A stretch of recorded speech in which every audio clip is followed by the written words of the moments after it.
तपस्या का मतलब शरीर में गर्मी पैदा करना, समझिए। नहीं, ये आपकी स्टोरी है, ये आपकी स्टोरी है। मेरी स्टोरी है कि द्रोणाचार्य ने पूछा, जैसे द्रोणाचार्य जी ने एकलव्य का अंगूठा काटा, वैसे ही आप पूरे देश का अंगूठा काटने में लगे हुए हो। 50% रिजर्वेशन की दीवार और जाति जनगणना हम यहां करा के दिखाएंगे। आपको जो कहना है कर लो, कह लो। किसान आपसे एमएसपी मांगते हैं, सही दाम मांगते हैं, मगर आप अदानी को फायदा पहुंचाते हो, अंबानी को फायदा पहुंचाते हो और किसान का अंगूठा काटने का काम करते हो। जैसे हिंदुस्तान पहले चलाया जाता था, वैसे ही आप हिंदुस्तान को चलाना चाहते हो। मैं बता रहा हूं, आ रहा हूं। पेशेंस रखिए थोड़ी, इतना एक्साइटमेंट नहीं होना चाहिए। स्पीकर सर, जब मैं छोटा था दिल्ली में, स्पीकर सर, दिल्ली के चारों ओर जंगल हुआ करता था। जो आज यहां रहते हैं उनको ताजुब होगा कि एम्स के बिल्कुल बगल में जंगल शुरू होता था। जहां रेलवे म्यूजियम है वहां पे जंगल शुरू होता था। वैसे ही जंगल में, दोनों नॉर्थ और साउथ, वैसे ही जंगल में हजारों साल पहले एक युवा, 6-7 साल का युवा, हर रोज सुबह उठ के 4 बजे उठ के, एक बच्चा, वाह बहुत बढ़िया, एक बच्चा 4 बजे उठ के तपस्या करता था। हर रोज सुबह तपस्या, हाँ, हर रोज सुबह वो धनुष उठाकर तीर कमान चलाता था और घंटे उसने तपस्या की, सालों के लिए उसने तपस्या की।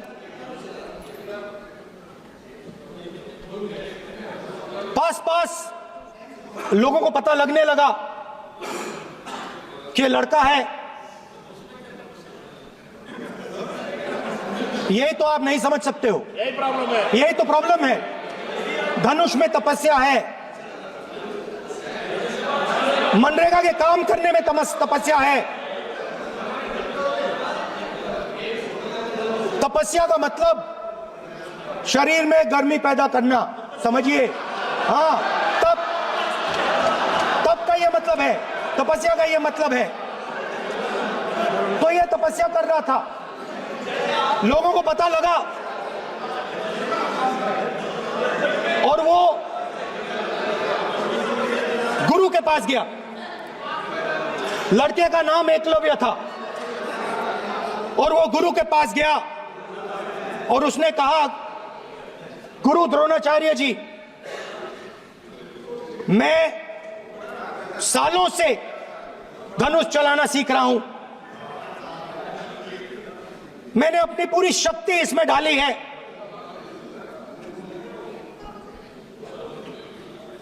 आप मेरी मदद कीजिए, आप मेरे गुरु बनिए। द्रोणाचार्य जी ने एकलव्य को कहा कि आप ऊंची जात के नहीं हो, आप ऊंची जात के नहीं हो, आप द्विजा नहीं हो। मैं आपका गुरु नहीं बनूंगा, यहां से तुम चले जाओ। और एकलव्य चला गया। फिर से एकलव्य ने तपस्या शुरू की, फिर से तपस्या शुरू की। कुछ साल बाद द्रोणाचार्य जी और पांडव उसी जंगल से निकले। एक कुत्ता भौंक रहा था, कहानी आपने सुनी है, सुना देता हूं। कुत्ता भौंक रहा था, अचानक कुत्ते की आवाज शांत हो गई। द्रोणाचार्य जी और पांडव पास गए और उन्होंने देखा कि तीरों के जाल में कुत्ता फंसा हुआ था। मुंह में तीर था एक, हाँ, मगर कुत्ता तीरों के जाल में फंसा था, एक तीर मुंह में थी, शांत था कुत्ता, मगर कुत्ते को चोट नहीं लगी। एकलव्य ने अहिंसा के साथ कुत्ते को शांत किया था। द्रोणाचार्य जी आते हैं और एकदम पूछते हैं, तुम्हें यह किसने सिखाया? एकलव्य जवाब देता है, द्रोणाचार्य जी, ये मैं सीखा हूं, मैंने तपस्या की है, घंटों मैंने प्रैक्टिस की है।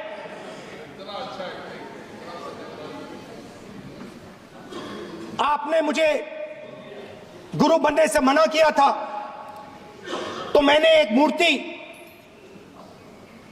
मट्टी की मूर्ति सामने रखी और मैंने प्रैक्टिस की और मैं सीखा। द्रोणाचार्य जी खुश नहीं हुए। द्रोणाचार्य जी ने एकदम कहा, तुम्हें मुझे गुरु दक्षिणा देनी है। नहीं नहीं, ये आपकी स्टोरी है, ये आपकी स्टोरी है। मेरी स्टोरी है कि द्रोणाचार्य ने पूछा।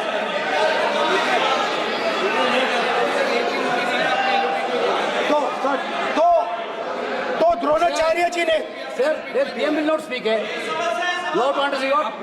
If you are not giving order, Prime Minister has to speak. That you have to understand. If you are not giving protection, if you are not giving protection to LOP, then Prime Minister has to speak here. I will tell you. We will be very clear. ठीक है sir. माननीय सदस्य, आपको मैंने कई बार कहा, आप धमकी शब्दों में मत बोला करिए। एक मिनट क्या थी? द्रोणाचार्य जी ने, कार्य मंत्री बोले, कितने डिस्टर्बेंस कर रहे थे। द्रोणाचार्य जी ने कहा कि मुझे आप गुरु दक्षिणा दीजिए। मेरी स्पीच ले ली आपने। तो द्रोणाचार्य जी ने उनसे कहा कि गुरु दक्षिणा के लिए मुझे तुम्हारा हुनर, तुम्हारा भविष्य, तुम्हारा अंगूठा चाहिए। और एकलव्य ने अंगूठा काट के द्रोणाचार्य को दे दिया।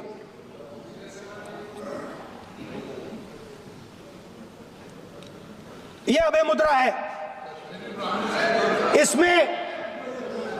इसमें कॉन्फिडेंस, स्ट्रेंथ, निडरता कहां से आती है? हुनर से आती है, इस अंगूठे से आती है। ये लोग इसके खिलाफ हैं।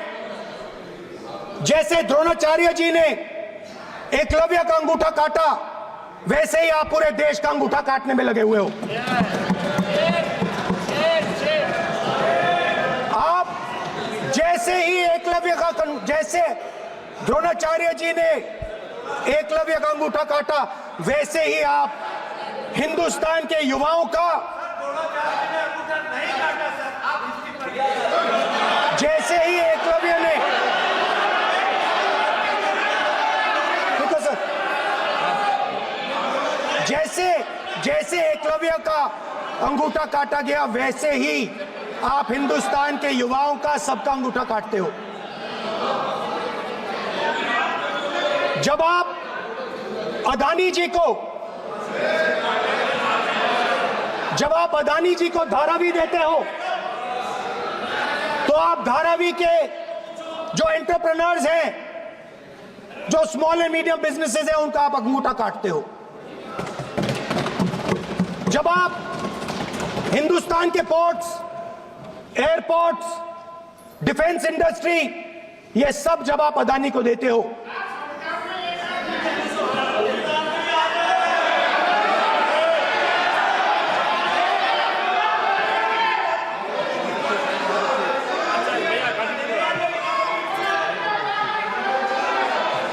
हिंदुस्तान के सारे जो फेयर प्ले बिजनेसेस हैं, जो ईमानदारी से काम करते हैं, आप उन सब का अंगूठा काटते हो जब आप अदानी की मदद करते हो।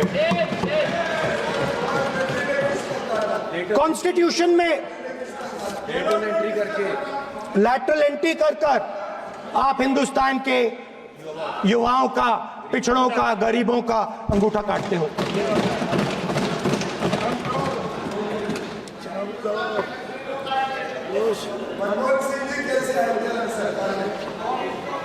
सर, स्पीकर सर, जैसे एकलव्य ने प्रैक्टिस की थी वैसे ही हिंदुस्तान के युवा सुबह उठकर 4 बजे उठकर अलग अलग एग्जाम्स की तैयारी करते हैं। आपने देखा होगा पहले हजारों युवा सुबह उठकर रनिंग करते थे, वेट ट्रेनिंग करते थे आर्मी में जाने के लिए। जब आपने अग्निवीर लागू किया तो आपने उन युवाओं की उंगली काटी। जब आप पेपर लीक कराते हो, 70 बार आपने पेपर लीक करवाया है, तब आप हिंदुस्तान के युवाओं के अंगूठा काटते हो।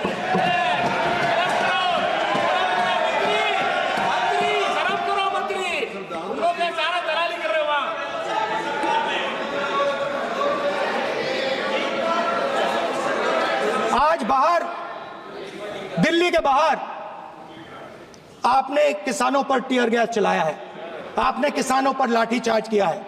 किसान आपसे एमएसपी मांगते हैं, सही दाम मांगते हैं, मगर आप अदानी को फायदा पहुंचाते हो, अंबानी को फायदा पहुंचाते हो और किसान का अंगूठा काटने का काम करते हो।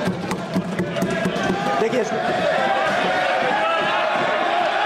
हम कहते हैं अभय मुद्रा, हम कहते हैं डरो मत, आप कहते हो हम आपका अंगूठा काट देंगे। ये फर्क है। एक तरफ कौन सर बोले, मेरे कहना है कि हम एक मिनट प्लीज बैठिए, आप बैठिए, प्लीज बैठिए, आप बैठिए। आज हम भारत के संविधान की 75 वर्ष की गौरवशाली यात्रा कर रहे हैं और कर भाई ये चर्चा हुई थी कि हम संविधान की चर्चा करते समय उसकी उच्च कोटि की ये अपेक्षा है। आप स्पीकर सर,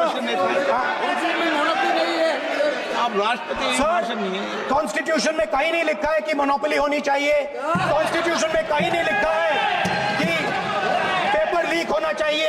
कॉन्स्टिट्यूशन में कहीं नहीं लिखा है कि अग्निवीर होना चाहिए। कॉन्स्टिट्यूशन में ये सब नहीं लिखा है, इसलिए मैं यहां रेस कर रहा हूं। कॉन्स्टिट्यूशन में नहीं लिखा है कि हिंदुस्तान के युवाओं का अंगूठा काटना चाहिए, उनका जो हुनर है उनसे छीना जाना चाहिए।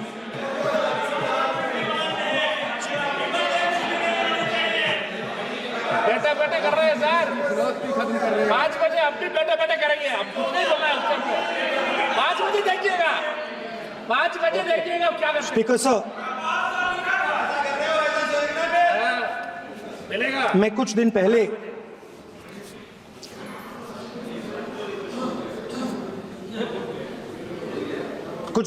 मैं हाथरस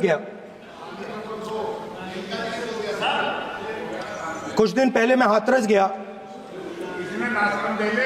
हाथरस में 4 साल पहले एक लड़की का बलात्कार होता है। गैंग रेप होता है। 3-4 लोग गैंग रेप करते हैं। मैं 2-3 दिन पहले उस लड़की के परिवार के घर में गया।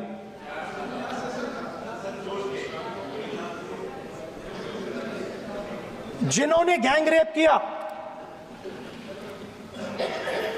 वो बाहर घूम रहे हैं और लड़की का परिवार अपने घर में बंद है। लड़की का परिवार बाहर नहीं जा सकता है। जो अपराधी हैं वो उनको रोज धमकाते हैं और वो बाहर घूमते हैं।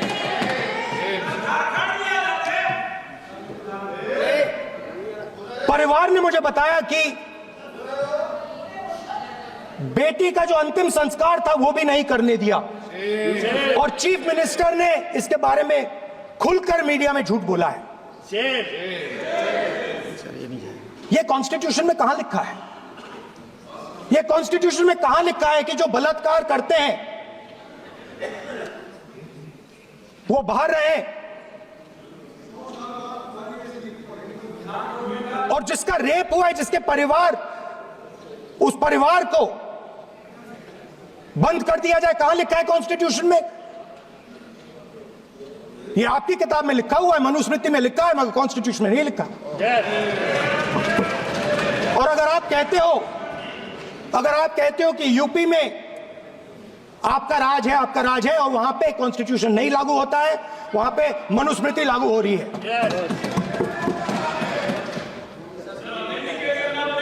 परिवार ने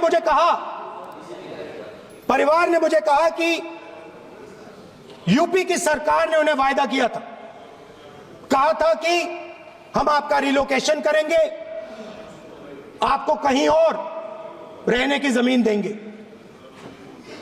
आज तक 4 साल हो गए हैं, आज तक उनका रिलोकेशन नहीं किया गया है। और हर रोज उन्होंने मुझे फोटो दिखाई, वो बाहर निकलते हैं और जिन्होंने बलात्कार किया वो धमकाते हैं उनको। तो मैं इस हाउस में कहना चाहता हूं कि अंबेडकर जी के संविधान वाले लोग, इंडिया गठबंधन वाले लोग, हम सब मिलकर उस परिवार का रिलोकेशन हम करेंगे, अगर आप नहीं करोगे तो। और हिंदुस्तान के हर गरीब व्यक्ति को हम ये कहना चाहते हैं, आपकी रक्षा कॉन्स्टिट्यूशन करता है। और ये बीजेपी के लोग कॉन्स्टिट्यूशन पर 24 घंटा आक्रमण करते रहते हैं। कॉन्स्टिट्यूशन में लिखा है, prohibition of discrimination on grounds of religion, race, caste, sex और place of birth. The state shall not discriminate against any citizen on grounds only of religion, race, caste, sex, place of birth or any of them. Some days back, youngsters from Sambal came to see me. Innocent people, they had done nothing. They were just, वो बस पास में थे, 5 लोगों को गोली मार के हत्या कर दी। ये कहां लिखा है कॉन्स्टिट्यूशन में? ये कहां लिखा है? कॉन्स्टिट्यूशन में तो लिखा है prohibition of discrimination of grounds of religion. और जहां भी आप जाते हो, एक धर्म को दूसरे धर्म से लड़ाते हो, नफरत फैलाते हो। कहां लिखा है कॉन्स्टिट्यूशन में? कहां लिखा है कॉन्स्टिट्यूशन में कि एक धर्म को दूसरे धर्म से लड़ाना है? कहां लिखा है कॉन्स्टिट्यूशन में कि दलित परिवार को बंद करके अंदर रखना है और उनके अपराधियों को बाहर घूमने देना है? कौन से कॉन्स्टिट्यूशन में लिखा है? मुझे दिखाइए।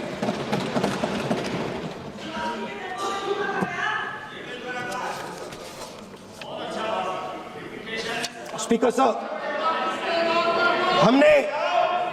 हमारी जो विचारधारा है, इंडिया गठबंधन की विचारधारा है, वो देश में कॉन्स्टिट्यूशन लाई है। हम सब मिलकर कॉन्स्टिट्यूशन की रक्षा करते हैं। अंबेडकर जी ने कहा था, if there is political equality but no social and economic equality, political equality will be destroyed. ये अंबेडकर जी के शब्द हैं और आज ये बात सबके सामने है। पॉलिटिकल इक्वालिटी जो थी वो खत्म हो गई है। हिंदुस्तान के सारे इंस्टीट्यूशंस कैप्चर कर लिए गए हैं। सोशल इक्वालिटी नहीं रही, फाइनेंशियल इकोनॉमिक इक्वालिटी नहीं रही। इसीलिए हमारा अगला कदम जाति जनगणना होगा। हम देश को दिखाना चाहते हैं कि आपने किन लोगों का और कहां कहां अंगूठा काटा है। हम दलितों को, आदिवासियों को, पिछड़ों को, किसानों को, मजदूरों को दिखाना चाहते हैं कि आपने किस किस का अंगूठा काटा है। इसलिए जो मैंने वायदा किया था, इसी हाउस में यहां हम कास्ट सेंसस लागू करेंगे और उसके बाद हिंदुस्तान में एक नए तरीके का विकास होगा, एक नई तरीके की राजनीति होगी। जो मैंने पहले कहा था, जो आपको अच्छा नहीं लगता है, 50% रिजर्वेशन, उस दीवार को हम यहां तोड़ेंगे। 50% रिजर्वेशन की दीवार और जाति जनगणना हम यहां करा के दिखाएंगे। आपको जो कहना है कर लो, कह लो। स्पीकर सर बहुत बहुत धन्यवाद।